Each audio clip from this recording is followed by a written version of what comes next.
Welcome to Tenor Tech, where I solve the problems you didn't even know you had.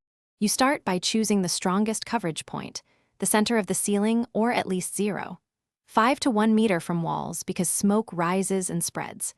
Grab a ladder, screwdriver or drill, anchors, and a fresh 9V or battery pack. If the detector is wired, turn off the breaker now so you work safely. Once power is off, remove the old unit by twisting or releasing its base, and test the wires gently to confirm 0 voltage before proceeding. Safety first. Now mount the base. Hold the detector base to the ceiling, level it, and mark the screw holes so the unit sits flat. This prevents gaps that let dust in. Drill pilot holes and insert appropriate anchors for drywall or plaster. Use masonry bits for concrete. If the unit is hardwired, match colors carefully, red to red, black to black, twist and cap with wire nuts and tuck wires neatly.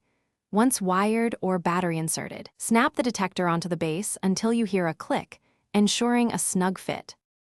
Finish up by restoring power and pressing the detector's test button. You should hear a loud, steady alarm. This confirms power, wiring, and speaker function.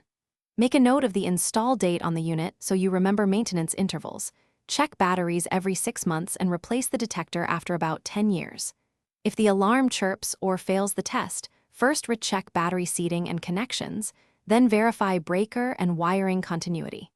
If issues persist, swap the sensor. Age or dust often. Thanks for watching. Subscribe to keep your life in tune.